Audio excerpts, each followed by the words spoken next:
नमस्कार, simple recipe चॅनलमध्ये तुमचं खूप खूप स्वागत आहे। क्रिसमस जवळ आला आहे। आज आपण घरगुती साहित्यातून केक बनवणार आहोत। त्यासाठी काय काय साहित्य घेतलं ते बघूया। 1 वाटी बारीक रवा घेतला आहे। पाऊण वाटी पिठी साखर घेतली आहे। पिठी साखरेच्या ऐवजी तुम्ही साधी साखरही वापरू शकता।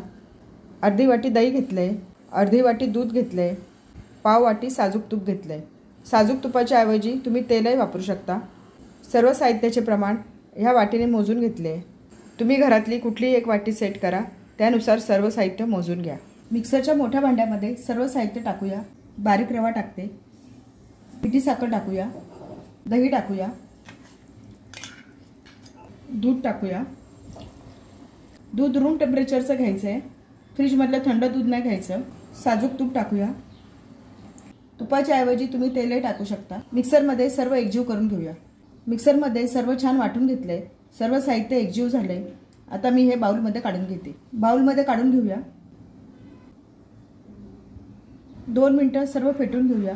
अशा तऱ्हेने फेटून घेतल्यावर केक छान हलका होतो, जाळीदार होतो। 2 मिनिटं मिश्रण छान फेटून घेतले। मिश्रणाची कन्सिस्टन्सी अशी असली पाहिजे, खूप पातळ नाही करायची।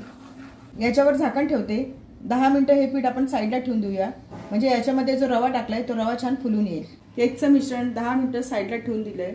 तोपर्यंत ज्या भांड्यात किंवा ज्या कढईमध्ये आपल्याला केक बेक करायचा आहे ती प्रीहीट करून घेऊया। कढई प्रीहीट करणं खूप आवश्यक आहे। लो गॅसवर कढई प्रीहीट व्हायला ठेवली आहे। याच्यावर झाकण ठेवते। 10 मिनिटांनंतर आपण बघूया।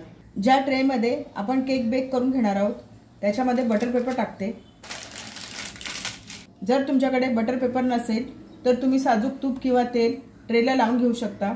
साजूक तूप किंवा तेल ट्रेच्या सर्व बाजूने लावायचं, म्हणजे केक व्यवस्थित निघतो।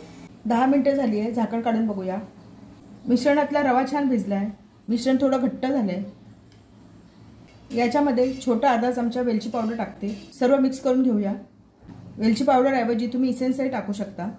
याच्यामध्ये एक इनोचं पाऊच टाकूया। इनो ॲक्टिवेट होण्यासाठी 1 चमचा पाणी टाकते। सर्व मिक्स करून घेऊया। पाणी अगदी 1 चमचा टाकायचं, खूप पातळ नाही करायचं। सर्व छान मिक्स करून घेऊया। ही प्रोसेस पटापट करायची। सर्व छान मिक्स झालंय। हे मिश्रण आपण ट्रेमध्ये ओतून घेऊया। ट्रेमध्ये मिश्रण ओतूया।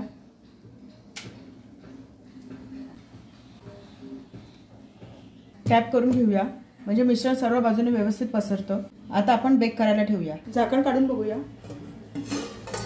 कढई छान प्रीहीट झाली आहे। याच्यावर स्टँड ठेवते। याच्यामध्ये ट्रे ठेवूया। ट्रे ठेवताना अलगद ठेवायचा, कढई तापलेली असल्यामुळे चटका बसू शकतो। या मिश्रणावर तुम्ही टुटी फ्रुटी किंवा ड्रायफ्रुट्सचे तुकडे टाकू शकता। याच्यावर झाकण ठेवते। याच्यावर झाकण घट्ट ठेवायचं, वाफ बाहेर गेली नाही पाहिजे। झाकण काढून केक मध्ये मध्ये बघायचं नाही, नाहीतर बाहेरची हवा आतमध्ये जाते आणि केक व्यवस्थित बेक होत नाही। 5 मिनिटं हाय हीटवर, नंतर 25 ते 30 मिनिटं लो हीटवर केक बेक करून घेऊया। 5 मिनिटं मोठ्या गॅसवर आणि 35 मिनिटं बारीक गॅसवर केक छान बेक करून घेतलाय। झाकण काढून बघूया। केकचा छान सुगंध सुटलाय। केक बेक झाला का बघूया। सुरीला पीठ लागत नाहीये, केक व्यवस्थित बेक झालाय। साजूक तूप आणि वेलची पावडरचा छान सुगंध सुटलाय। मी आता गॅस बंद करते। हा केक आपण बाहेर काढून घेऊया। केक बाहेर काढून घेतलाय, थंड झाला की आपण कापून घेऊया। चवीला छान लागतो। मुलांना डब्यासाठी देऊ शकतो, मधल्या वेळेस खाण्यासाठी देऊ शकतो। केक कसा झाला ते बघूया। छान झालाय, सॉफ्ट झालाय। रेसिपी आवडली असेल तर चॅनलला सबस्क्राईब करा।